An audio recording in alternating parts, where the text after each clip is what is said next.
Microchips are advanced electronic devices comprising a dense network of microscopic semiconductors built in layers on a thin wafer of semiconducting material, usually silicon.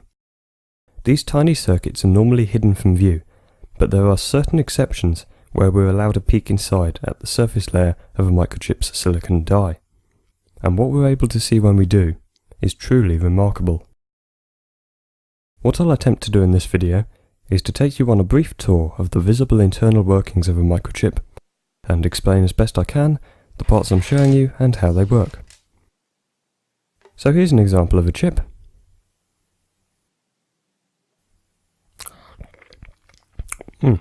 And here's a far more sensible one. This one's EPROM or EROM flavour, which stands for Erasable Programmable Read-Only Memory. And these chips serve to provide an operational code or firmware to a system. It's designed to be programmed once in manufacture and can be erased only by shining an ultraviolet light onto the silicon through this quartz glass window.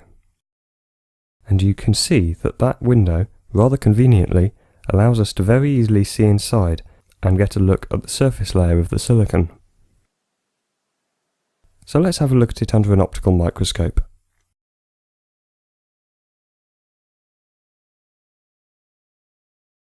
At just 100 times magnification, there isn't all that much detail visible, but we can see the majority of the main parts.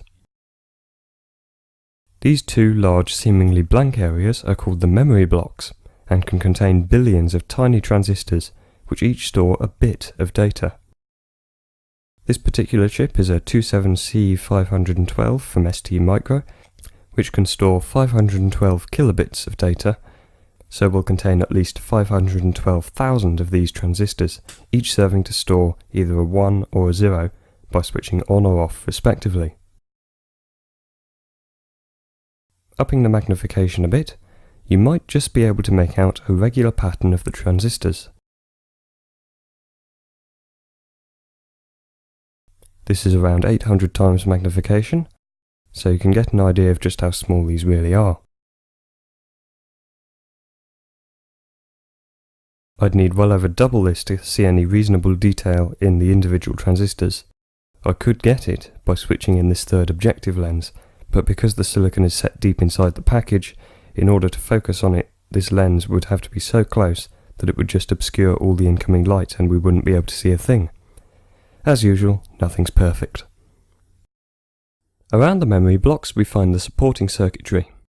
This is used to interface between the thousands of transistors in the memory blocks and the external circuitry away from the chip through only the 28 pins on this package.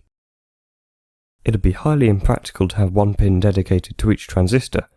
That would require over 500,000 pins on the package, which for obvious reasons can't be done. So this circuitry does something convoluted to connect all these transistors in such a way that they can all be accessed through these few pins. I'm not sure quite how this one does it. It probably has some form of addressing system, whereby it connects a small number of the transistors containing the required data to the output as and when they need to be accessed, based upon some form of inputted address. There's some sort of identification code there, M752. No idea what that's for, I can't find any data on it. Unfortunately, that's the closest we come to seeing any form of chip art on this one. Not very imaginative really. Further to the extremities of the silicon, we find the output buffer amplifiers, which interface the high output impedance of the silicon circuitry and the low input impedance of the external circuitry. This prevents the external circuitry from loading the silicon circuits and interfering with their operation. This is similar in concept to just a unity gain op-amp operating as a voltage follower. Off to the sides here we can see the bonding wires connecting the silicon with the pins on the package. There are 30 of them, presumably a couple are paired up for current carrying capability. Good alliteration there. Actually, that reminds me of another one of my videos with a lot of alliteration. Anyway, I've gone a bit off on a tangent there. Yep, there's a pair. And there's another. Those will probably be the VCC and ground.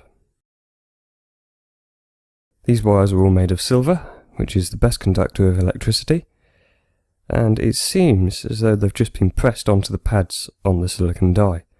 I'm not sure whether it's actually resistance welded maybe, but somehow they've been affixed to make an electrical connection.